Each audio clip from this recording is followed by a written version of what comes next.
penetração do meu conhecimento das coisas que eu estudei, né? E ao longo da minha carreira, e obviamente, ao longo da carreira, eu fui preparado para o CSD, né? Foi continuação, né? Preparado para o CSD. Isso também vai estar para frente, não tem como excluir isso por completo. Tá? Esse é o primeiro disclaimer que eu gostaria de fazer. O segundo disclaimer que eu gostaria de fazer já entra na cota aqui das coisas relevantes que eu preciso comentar para vocês.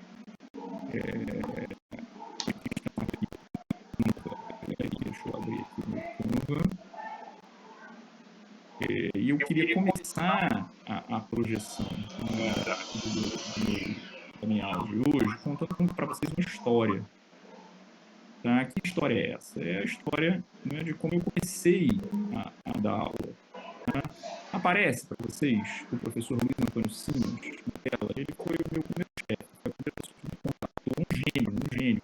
Se você não conhece ainda o Simas, né, tem que conhecer. Foi com ele que eu aprendi a dar aula. Né? Eu assisti às aulas dele. Eu ia atrás dele em Laranjeiras, na Barra da Tijuca, na Tijuca, né? Só para ver as aulas dele, porque eu estava completamente fascinado com as aulas, do Simas. E isso é uma coisa muito, muito fundamental assim, para mim, reconhecer esse mestre, né? Que foi um mestre muito relevante, né? Na minha formação, e alguém que me ensinou a ser professor. Então, se eu estou aqui, né, em primeiro lugar, queria agradecer muito, né, ao Simas, que nem sabe que eu estou fazendo isso, mas principalmente também pelo seguinte, né, o Simas ele é um cara que acreditou que eu podia substituí-lo. Olha isso. Então, lá em 2000 não, antes, 1999, ou seja, 25 anos atrás.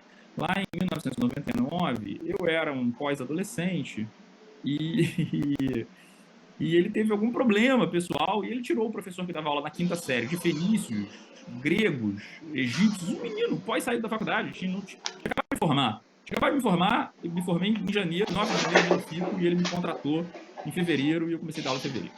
E lá para abril ou maio, por alguma razão, não sei qual, que lindas cores do céu, Senhor. E ele me botou para substituir ele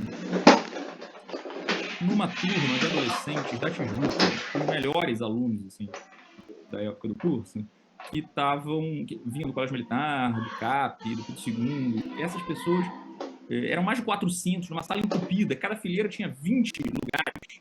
Então, o Simas estava acostumado a dar aula, a aula dele era um espetáculo, era um show, sabe disso? E naquele dia, naquela quarta-feira à tarde, eu me lembro, como se fosse hoje, 15 da tarde, eu entrei no lugar do Simas, não era o Simas, era eu. E isso provocou uma decepção absolutamente monumental, né? Uma decepção profunda, né, naqueles estudantes, né, que tiveram que se haver com o fato de que não era o Simas, era eu. E, portanto, imediatamente tomaram a decisão, ou depois de algum tempo, tomaram a decisão de ir embora. E foram começando a sair. Só que como a sala era muito apertada e espremida e tinha 20 lugares, só para o cara sair da ponta da cadeira dele e chegar até o corredor para ir embora, ele demorava uns 10 minutos atrapalhando todo mundo, derrubando as pessoas, e estimulando outras pessoas a tomarem a decisão parecida. Quem é esse cara? Antes de eu abrir a boca, das 400 pessoas que tinha na sala, já tinha, sei lá, 250, 120, 150 pessoas saíram nos primeiros 20 minutos de aula. Isso me desestabilizou, porque começando a carreira, foi assim minha primeira prova, meu primeiro teste de fogo. Eu comecei a dar uma aula sobre nazismo, nazifascismo, e em mais ou menos meia hora falando, trêmulo, nervoso, inseguro, tenso, já tinha saído mais da metade, tinha cerca de 150. Quando deu o intervalo, eu treinei muito nervoso. Só de lembrar, eu já fico nervoso. E quando voltou do intervalo, não tinha mais uma hora de aula para dar, eu já tinha voltado de 40 pessoas. E terminou a aula com tipo 25 pessoas. E várias coisas aconteceram. Aí eu descobri o pior da piores vezes da minha vida, né?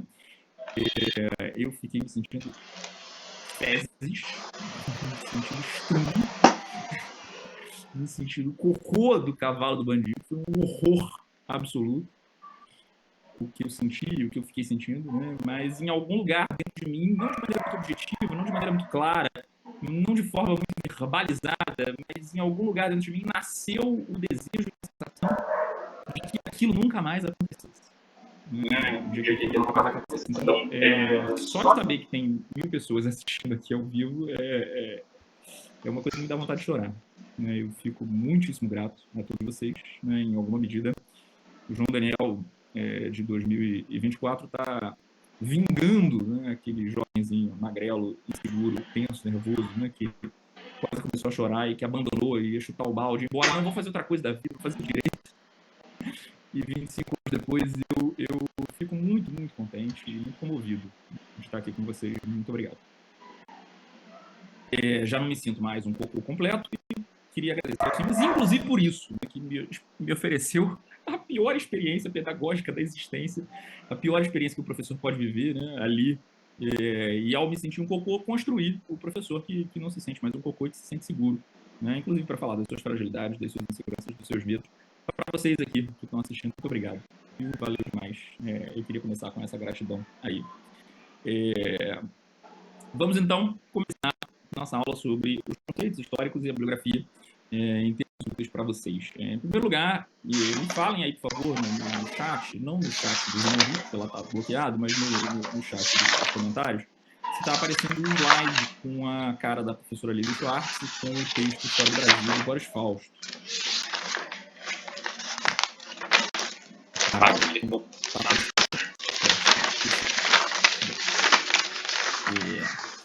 Eu queria que vocês entendessem essa aula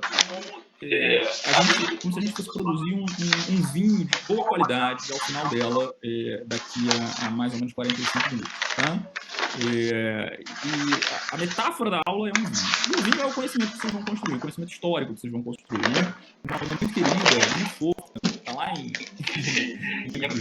ela mandou uma garrafa de vinho, parece que ela estava adivinhando a metáfora que eu ia usar na aula de hoje. Né? Um vinho chamado Grand Théâtre, um vinho Bordeaux.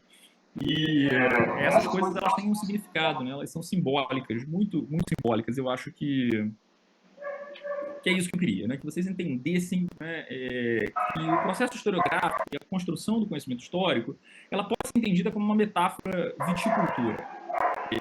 A gente juntos vai produzir um vinho ao final dessa aula, né? A gente vai ver se é um vinho, né, de boa qualidade ou não, tá? O primeiro processo que a gente tem que fazer, né, é a organização da uva, quer dizer, vai plantar que uva em que lugar. Tem uvas que podem ser plantadas em qualquer terreno, né? Tem uvas que precisam de um terreno mais seco, outras uvas que precisam de um terreno um pouco mais úmido, outras uvas num clima um pouco mais frio, outras num clima um pouco mais quente. Isso varia. Assim como, em alguma medida, é o pensamento histórico. O pensamento histórico, ele deve ser organizado, e para apresentar isso em qualquer eventual avaliação que você possa fazer, seja uma avaliação de concurso público, seja uma avaliação de processo seletivo, seja uma avaliação por escrito, se você organiza esse pensamento, é melhor. E, de um modo geral, o pensamento histórico foi organizado, né, historicamente, em 4 grandes grupos. O grupo político, que trata do poder, da maneira pela qual o poder se organiza, quem é que manda e quem é que obedece. Do ponto de vista econômico, a maneira pela qual os valores daquela sociedade são construídos, não valores de pensamento, mas valores reais, a construção da riqueza, ela se dá mais pelo campo, né, ou pela indústria. Né? Ela é uma sociedade escravocrata, em que a riqueza é produzida por meio de mão de obra escrava, né, de pessoas escravizadas, ou ela é uma mão de obra livre, assalariada? Né? Existem corveias ou não? O trabalho é parte integrante disso. Então, quando você está falando de economia, você está falando de trabalho, você está falando de valor, você está falando de finanças, você está falando de mobilização econômica. Isso é um conceito muito claro para vocês, né? Mas eu acho que é importante organizá-lo. Um terceiro ponto absolutamente fundamental é a forma como as pessoas se relacionam umas com as outras. Entre elas, essas pessoas se organizam como? Elas se organizam de maneira muito hierárquica ou pouco hierárquica. Quantos grupos sociais, estamentos ou classes existem, dependendo disso? Né? Qual é o grupo majoritário? Quais são as crenças que esses grupos têm em relação uns com os outros? As ideias de formulação da sociedade em termos de organização são absolutamente decisivas e fundamentais. E aí, por último, como um fenômeno do aspecto social, também os aspectos culturais. Do ponto de vista cultural, a produção de sentido, de maneira mais ampla, do ponto de vista artístico, do ponto de vista estético, do ponto de vista da própria cultura política, da própria construção. As uvas que vocês vão colher, elas precisam ser semeadas, e elas devem ser semeadas nos lugares certos. Então, quando você estiver falando de política, escreva que está falando de política e apresente os argumentos políticos. E é óbvio que há conexão entre a política e a economia. Um grande grupo da historiografia pensa que a política é determinada pela economia. E aqueles que detêm os meios de produção e que são ricos é que definem a política no mundo. A sociedade pode se organizar também por meios econômicos, mas às vezes o contrário é verdade. Às vezes aspectos sociais ou a forma pela qual a sociedade se organiza determinam as consequências econômicas. Mas a relação entre elas não pode perder do fato de que você precisa organizar essas uvas em boticas diferentes. Alguns vinhos você vai envelhecer 10 anos, outros vinhos você vai envelhecer só 8 anos. Não é qual é qual. Se você consegue separar e ter uma organização de pensamento clara, isso eu acho absolutamente decisivo para o seu sucesso em compreender os temas históricos. Tá? Então, nesse sentido, fazer uma certa seleção de uvas é bastante fundamental. Estão aparecendo para você as uvas sendo colhidas no videozinho que a gente testou de tarde. Sim ou não? Que coisa maravilhosa. Bom, as uvas já foram colhidas e você já entendeu o que é importante classificar. Vamos então para o próximo slide.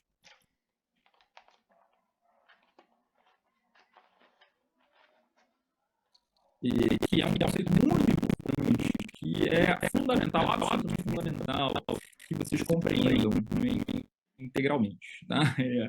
É absolutamente fundamental que vocês compreendam o conceito de historiografia. Não é possível entender história num nível sofisticado e complexo se vocês não entendem historiografia. Esse aí é o Heródoto, temos uma escultura famosa do Heródoto, considerado o pai da história. E a historiografia ela pode ter múltiplos significados diferentes, mas todos eles são muito semelhantes entre si. Então, não cabe aqui a gente ficar detalhando especificamente quais são os múltiplos significados da historiografia. Eu fiz aqui uma síntese, um resumo das múltiplas possibilidades do que significa historiografia. A historiografia é um conjunto de trabalhos de historiadores produzidos ao longo do tempo. Então, muitos historiadores que estudaram sobre, por exemplo, a Revolução Francesa, compõem aquilo que a gente chama de historiografia da Revolução Francesa. Ou seja, toda a história sobre a Revolução Francesa feita por todo mundo. Alguns que defendem que a Revolução foi boa, outros que a Revolução foi ruim, que a Revolução foi inútil, que a Revolução foi violenta, que a Revolução não foi violenta. Tudo isso junto forma historiografia. Ao mesmo tempo, você tem uma historiografia da Guerra do Paraguai. Tudo aquilo que se produziu historiograficamente sobre a Guerra do Paraguai. A história da história é a historiografia. Essa é a melhor definição. É a história da história. Tudo tem história. O vinho tem uma história. Eu tenho uma história que começou lá com Simas, que eu comecei a contar no início dessa aula. A história também tem uma história. A maneira de se contar a história, ela muda ao longo do tempo, e a gente chama isso de historiografia. Mas também é chamado de historiografia a análise sobre esse mesmo conjunto. Ou seja, a maneira pela qual eu entendo aquilo que foi produzido, por exemplo, sobre a Revolução Francesa, também é chamado de historiografia. Tá? Eu também chamo de historiografia a avaliação sobre a Revolução Francesa. Tá? Então, existem vários caminhos historiográficos, assim como existe vinho branco e vinho tinto, e vinho rosé e vinho verde. Assim como existe vinhos feitos de uvas diferentes. Então, você pode tomar um Carmenère, um Cabernet Sauvignon, você pode tomar um Malbec, ou como o maravilhoso presente da Lucimara, que a gente vai beber aqui depois que a aula acabar, em comemoração ao início desse curso. Um Bordeaux. Um Bordeaux maravilhoso. Então, isso aí, essa forma de organizar a historiografia, ela gera também escolas historiográficas que merecem ser tratadas e analisadas com um certo cuidado. Eu vou, por exemplo, mencionar um campo historiográfico que é um campo muito forte, muito hegemônico, mas existem dezenas e dezenas de outros. E saber o que é isso é fundamental para você entender os textos, a historiografia, os livros que vão ser lidos. Vou dar 2 exemplos estruturais e